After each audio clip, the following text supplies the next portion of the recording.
How's it, mongooses? Hang loose.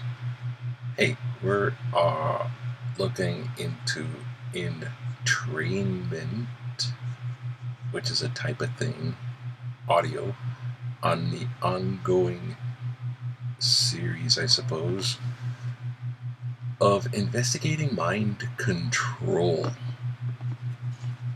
Now, I did a little Toastmaster speech on mind control, and there's everyday mind control, if you will, and that you could discount as basic, almost like your routines. Your habits, you make a routine, you habit, you perform an action with your habit.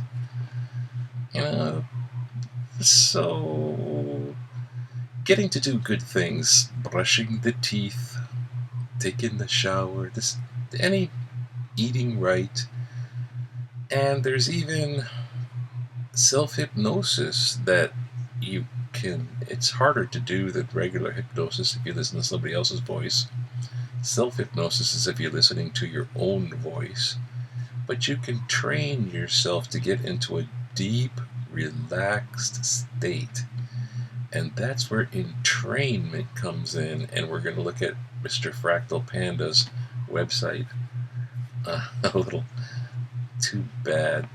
He put up this website in 2015, or it's a man named oh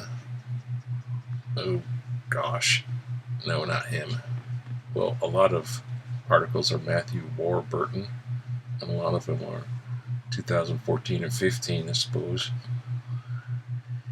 And this was a forwarded source on how the entrainment brainwaves, I like to call them,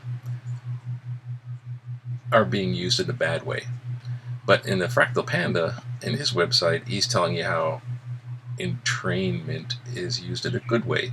So that's the basic gist of, we're looking at the background of good mind control, if you will. So, oh gosh, these terminology is getting weird. Okay, so if we look in entrainment, it's adopted a lot by the New Age consciousness. See, this consciousness movement, there's no stopping it. So if you meditate and you're more into the modern meditation as opposed to taking some of the things from Eastern meditation and from India and then adapting it to your modern things. So let's just look at the website. Fractal Panda here, he's got the outer panda and the inner panda. In the outer panda, he's got articles up, problems, how to recognize this, anxiety and health, and being a good listener. So it's about self-improvement. And natural health is probably eating right, 5 ways to live longer. And in the inner panda, there's consciousness. So there's the inner journey where you have a lot of that meditation and new agey type stuff. Gotta look at happiness. What do we got? Happiness. There are no barriers to learning. So when you get into this deep, really meditative state of deep relaxation, you can basically learn quicker and easier. And that's the problem, because it's this certain area. So we look at this, the tools, and your frequency tools. You can adjust the frequency.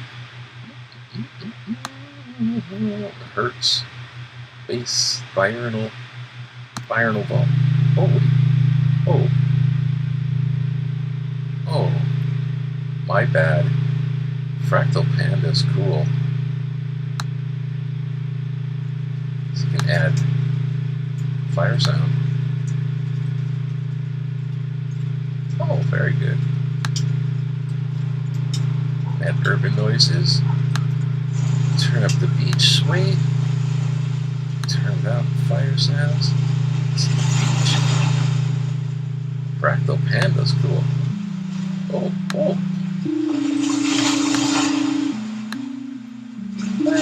Have fun, sing along.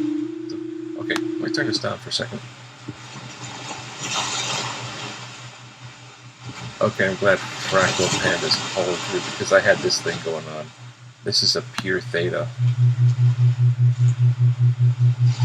How do I get back to that? Okay. So, my bad. I thought it was bunk, but I thought he wasn't keeping up on it and paying his URL rent, but he does. So if you have frequency, let's turn down the beach here.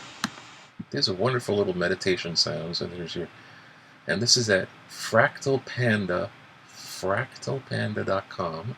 So there's a shout out to Fractal Panda now. So if we look at the base frequency, we're going to get one of these low frequencies. Oh, well, I don't know. Here's biurnal is like two different sounds. Use a higher one and a lower one, and they cancel each other out. So a meditation one is right around in this 5 hertz area. So it's here. It's theta. Theta meditation. See, here's Fractal Panda's meditation, theta. And here's theta. Okay. So we're good to go. Oh, I guess we can. Wait. See, notice this base frequency is down. It's a biurnal frequency of 5.3, but this is infrasound. This is below the human hearing. It's meditative. Turn it up. Can't really. It's the kind of stuff you're not really listening to. But if you turn up this bass frequency, and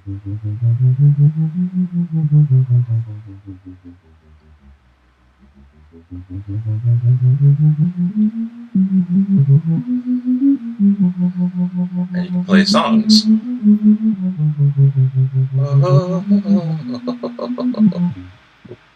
Okay, so this is just so there's something auditory, and we'll just please.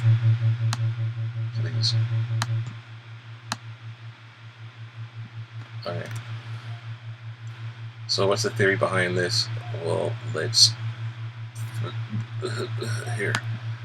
We'll go to clicked out of that.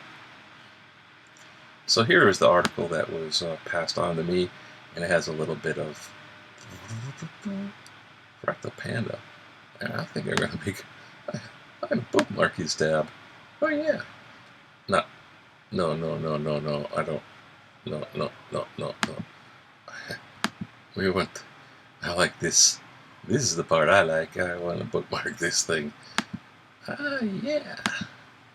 Can play Fractal Panda beats. Okay, why is this even? Why am I even listening to these weird things? I don't know.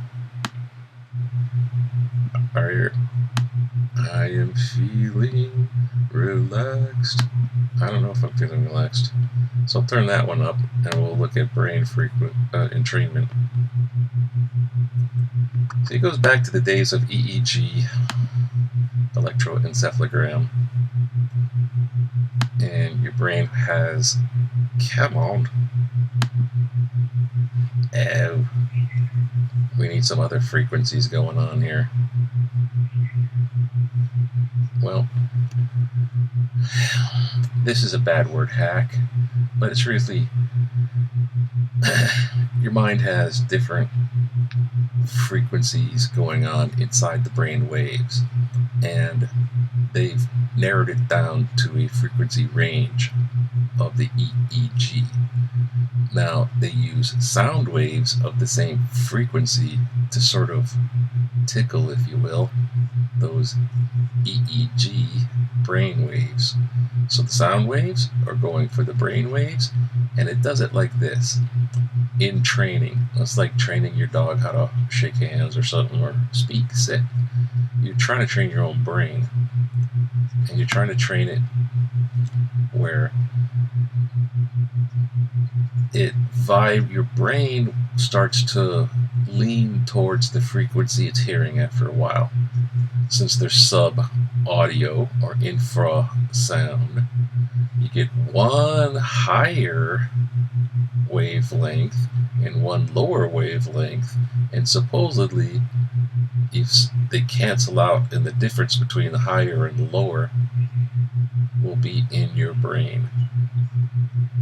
So you can't hear 5 hertz, but if it was 105 hertz and 100 hertz, it would make 5 hertz inside your mind or something.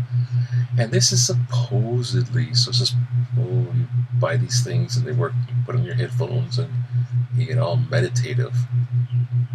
I don't know what I'm getting right now. I feel like I'm getting the science fiction vibe. I feel like I need to watch some outer space movie.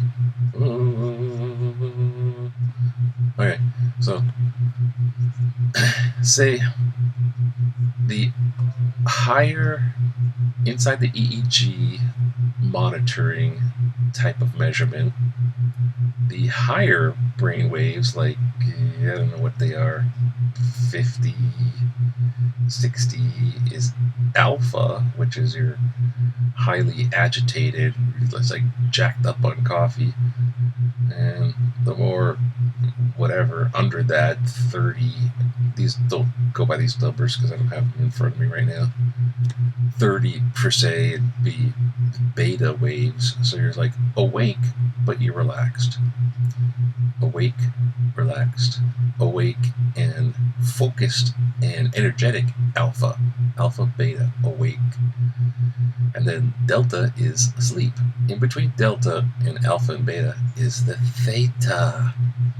And in that theta state, which is the same as if you went into meditation or a type of hypnosis, any self or other hypnosis, it's theta.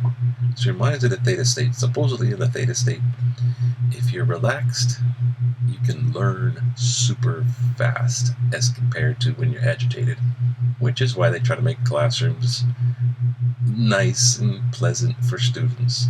They don't want to be stressed out. And when you go into a test, if you're taking a test in school, it's actually best to just, instead of jamming and cramming all over the last minute, right before the test, just clear your mind. Really relax. And then when you see questions, answer just comes to you because you've seen it before. So agitation crams your mind and you don't learn. Relaxation opens your mind up. And in the theta stuff,